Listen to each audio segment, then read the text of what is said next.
Hi hello welcome to iDream. నేను మీ విష్ణుప్రియ. ప్రస్తుతం మనతో పాటు ఉన్నారు investment planner, mutual fund distributor Ramesh Pasupuleti garu. వారితో మనం మాట్లాడదాం. నమస్తే సార్. నమస్తే అండి. సార్, యాజ్ యూజువల్ మనకి మెయిల్స్ వస్తుంటాయి కదా, అందులో ఇంకొక మెయిల్ తీసుకున్నాను. He's from Rajahmundry. ఆయన నేమ్ వచ్చేసి కిరణ్. సో ఆయన శాలరీ వచ్చేసి 1 lakh. ఆయన ఈఎంఐస్ మంత్లీ 70,000. అవి ఎలా డివైడ్ చేయబడ్డాయి అంటే 40,000 home loan, 10,000 personal loan, 10,000 gold loan, 10,000 car loan, totally 70,000 అయిన ఈఎంఐస్. సో హౌస్ ఎక్స్పెన్సెస్ వచ్చేసి 10,000, చిల్డ్రన్ ఎడ్యుకేషన్ ఎక్స్పెన్సెస్ వచ్చేసి 10,000, రిమైన్ బ్యాలెన్స్ 10,000 ఉంది. దాంతో నేను ఎలా లీడ్ చేయాలి లైఫ్ని? అండ్ నేను ఆల్రెడీ మ్యూచువల్ ఫండ్స్లో ఇన్వెస్ట్ చేశా. అదొక 10 lakhs అమౌంట్ ఉంది వాళ్ళ దగ్గర. సో దీన్ని పెట్టి ఏమైనా కవర్ చేసుకోవడానికి ఛాన్సెస్ ఉన్నాయా అని వాళ్ళ ప్రశ్న. మీ సలహా ఏంటో చెప్తారా? డెఫినెట్గా అండి. సో ఒక గుడ్ థింగ్ ఏంటంటే, ఇక్కడ ఒక చాలా మంచి విషయం ఏం జరిగిందంటే 10 లక్షలు ఇన్వెస్ట్ చేశారు. మ్యూచువల్ ఫండ్లో 10 లక్షలు ఉంది. ఇది ఒక్కటే మంచిగా కనిపిస్తుంది. ఇంకోటి ఏంటంటే శాలరీ 1 lakh, అదొకటి బాగా కనిపిస్తుంది. మిగతా ఏంటంటే అప్పులు 70,000 అంటే చాలా ఎక్కువ. అవును, చాలా. యాక్చువల్గా ఆర్బీఐ రూల్స్ ప్రకారము వచ్చే జీతంలో 40% కన్నా ఎక్కువ అప్పులు ఉండకూడదు ఈఎంఐ.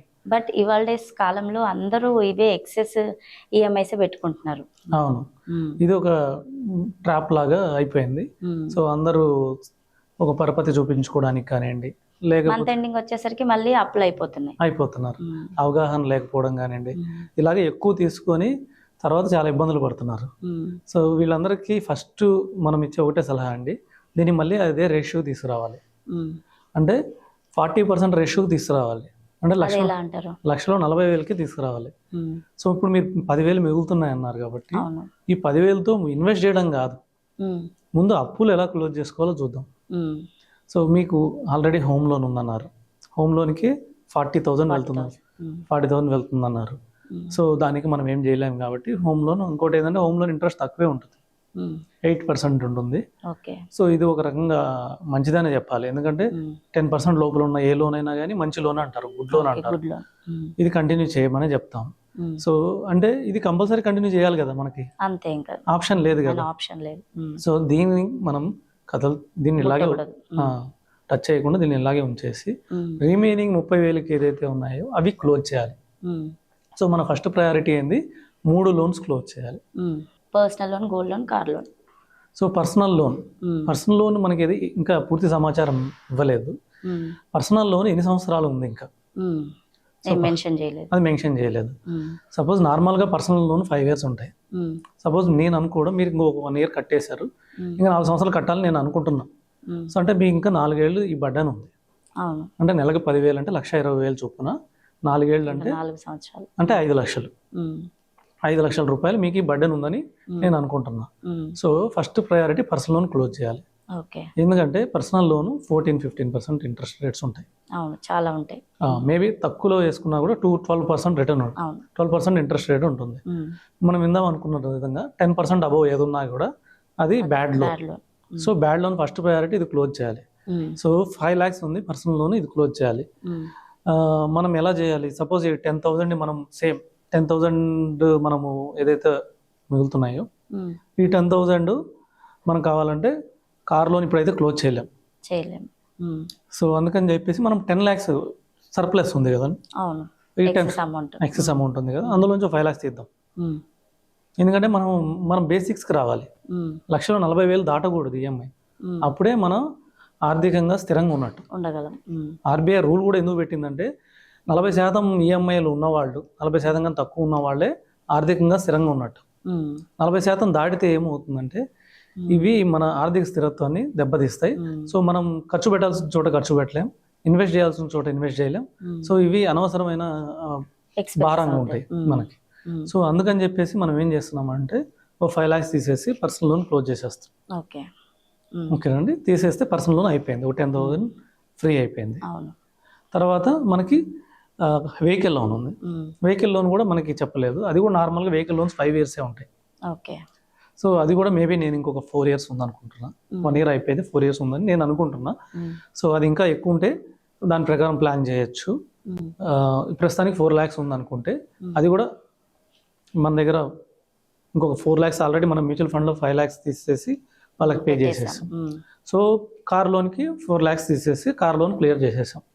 సో 2 loans క్లియర్ అయిపోయినాయి. అవును. సో ఇంకొక మనకు ఉంది గోల్డ్ లోన్ ఒక్కటే. గోల్డ్ లోన్ కూడా గుడ్ లోన్ అనే చెప్పుకోవాలి. అవును, అది అంతగా పడదు, 10% లోపల ఉంటాయి. సో గోల్డ్ లోన్ కంటిన్యూ చేయొచ్చు. అంటే 40,000 పర్సనల్ హోమ్ లోన్ ఉంది, ఈ గోల్డ్ లోన్ ఉంది. సరే, ఈ గోల్డ్ లోన్ 10,000 అని చెప్పారు మీరు. అవును. గోల్డ్ లోన్ 10,000 అంటే అది కూడా మీకు అప్రాక్సిమేట్గా నాకు తెలిసి 10,000 మీకు ఈఎంఐ పడుతుందంటే అప్రాక్సిమేట్గా ఒక 2 lakhs ఉంటుంది. ఓకే. సో మనం గోల్డ్ లోన్ కూడా క్లోజ్ చేసేద్దాం. ఎట్లా క్లోజ్ చేద్దామంటే ఫస్ట్ వచ్చేసి మనకి కార్ లోన్ మిగిలిపోయింది 10,000, తర్వాత పర్సనల్ లోన్ మిగిలిపోయింది 10,000, తర్వాత మనకు 10,000 మిగులుతున్నాయి, 30,000 మిగులుతున్నాయి. ఈ 30,000 మనం ఏం చేద్దామంటే ఒక 1 year ఎస్ఐపి చేద్దాం. 1 year ఎస్ఐపి చేస్తే 3,60,000 కడతాం మనం. సో సపోజ్ మార్కెట్ 12% రిటర్న్ ఇచ్చినా 4 లక్షలు అవుతుంది. అది మేబీ నేను గోల్డ్ లోన్ 2 lakhs అనుకున్నా, మేబీ 4 lakhs ఉందనుకోండి. సో 4 lakhs తీసేసి మొత్తం గోల్డ్ లోన్ క్లియర్ చేసేయండి. సో 1 yearలో గోల్డ్ లోన్ కూడా క్లియర్ అయిపోతుంది. సో అప్పుడు ఏమవుతుందంటే మనము 1 lakhలో 40,000 వరకే మనకి ఈఎంఐలు పోతాయి. ఆర్బీఐ రూల్ ప్రకారం వెళ్ళినట్టే వాళ్ళకి ఆర్థికంగా స్థిరంగా ఉండడానికి కూడా ప్రాబ్లం అనేది అరైజ్ అవ్వకుండా ఉంటుంది. సో ఇప్పుడు 60,000 మిగిలిపోతున్నాయి. నెక్స్ట్ ఇయర్ నుంచి మనకి లక్షకి 60,000 మిగిలిపోతున్నాయి. 60,000 అంటే పూర్తిగా మిగలవు. మళ్ళీ 60,000 మళ్ళీ education, children education 10,000, house hold expenses 10,000 పోతాయి. సో ఇంకా 40,000 మిగులుతాయి. సో తర్వాత లక్ష కూడా మనకి కొద్దిగా జీతం పెరుగుతుంది. ఇప్పుడు 1,00,000 ఉంది, తర్వాత జీతం పెరుగుతుంది, 1,10,000 అయింది అనుకున్నాం. అంటే మనకి అప్రాక్సిమేట్లీ ఒక 50,000 మిగులుతుంది. ఇందులో ఒక టర్మ్ ప్లాన్ తీసుకోండి. మీకు ఉన్న శాలరీ ప్రకారం ఒక 1 crore నుంచి 2 crores టర్మ్ ప్లాన్ తీసుకోండి. దానికి మీకు ఒక 3,000 to 4,000 పడుతుంది. సో 50,000లో 3,000 to 4,000 టర్మ్ ప్లాన్ పక్కన పెట్టద్దు. ఒక హెల్త్ ప్లాన్ తీసుకోండి, అది ఒక 2,000 పడుతుంది మంత్లీ, అది కూడా పక్కన పెట్టేద్దాం. ఇంకా మనకి 45,000 మిగులుతుంది. ఈ 45,000ని సో మనం ఎస్ఐపి ద్వారా ఇన్వెస్ట్ చేద్దాం. సో ఒక 10 years అనుకుంటే కొద్దిగా ఒక 20,000 వచ్చేసి large cap funds. Large cap funds అంటే నిఫ్టీ 50 ఇండెక్స్ ఫండ్స్ అని ఉంటాయి. ఒక 20,000 అందులో ఇన్వెస్ట్ చేద్దాం. ఇంకొక 15,000 వచ్చేసి మిడ్ క్యాప్ ఫండ్స్. ఇవి కూడా Nifty 50 mid cap index funds అని ఉంటాయి. నిఫ్టీ 150, నిఫ్టీ 250 అని ఉంటాయి ఇవి. సో మిడ్ క్యాప్ ఇండెక్స్ ఫండ్లో వీటిలో ఇన్వెస్ట్ చేసేద్దాం. తర్వాత స్మాల్ క్యాప్ ఫండ్స్ ఉంటాయి, స్మాల్ క్యాప్ మూమెంటమ్ ఫండ్స్ అని ఉంటాయి. వీటిలో ఇంకొక 10,000 ఇలా ఇన్వెస్ట్ చేసుకుంటా వెళ్తే సో ఒక 10 years అయ్యాలి. 10 years తర్వాత అంటే అప్రాక్సిమేట్లీ నేను 50,000 ఎస్ఐపి తీసుకున్నాను అంటే సంవత్సరానికి 6 లక్షలు. 10 years ఇన్వెస్ట్ చేస్తారు. 10 years తర్వాత చూస్తే అప్రాక్సిమేట్లీ 1.4 crores వస్తుంది. Okay, best amount. సో ఇయర్కి 6 lakhs చొప్పున 10 years ఇన్వెస్ట్ చేస్తే 15% ఎక్స్పెక్ట్ చేస్తే ఎగ్జాక్ట్గా 1.4 crores వస్తుంది. ఓకే. సో మీ గోల్స్ 10 years తర్వాత మీ గోల్స్ అన్ని రీచ్ అవుతారు. అదే మీరు 15 years దాకా కంటిన్యూ చేస్తే ఆల్మోస్ట్ 2 to 2.5 crore వస్తుంది. వాళ్ళు పెట్టి మర్చిపోవాలి ఇంకా. అంటే ఇన్వెస్ట్ చేసుకుంటే ఎస్ఐపి ద్వారా 50,000 చొప్పున ఇన్వెస్ట్ చేసుకుంటా వెళ్ళాలి. సో 2.5 crore దాకా వస్తుంది. సో లాంగ్ టర్మ్ గోల్స్ కూడా కంప్లీట్ అయిపోతాయి. సో ఈ విధంగా చేస్తే ఫస్ట్ అప్పుల నుంచి బయటపడతారు. రెండోది వచ్చేసి మీరు లోన్స్ క్లియర్ అయిపోయినాయి. తర్వాత మీరు వెల్త్ క్రియేట్ చేశారు. మీకు వచ్చిన 2.5 crores తోటి మీరు రిటైర్మెంట్ ప్లానింగ్ కానీ చిల్డ్రన్ ఎడ్యుకేషన్ ప్లానింగ్ కానీ చేయొచ్చు. ఈ విధంగా ప్లాన్ చేసుకుంటే మీరు హ్యాపీగా లైఫ్ని లీడ్ చేయొచ్చు. ఓకే అండి, థ్యాంక్ యూ సార్, మీ విలువైన ఇన్ఫర్మేషన్ని మాకు అందించినందుకు. ఇదండి కిరణ్ గారు, అర్థమైందా? సో ఈ విధంగా మీరు ప్లాన్ అప్ చేసుకోండి. రమేష్ గారిని మీరు లైవ్గా కాంటాక్ట్ అవ్వాలి అనుకుంటే కింద డిస్ప్లే అవుతున్న నెంబర్కి కాల్ చేసి కనుక్కోండి.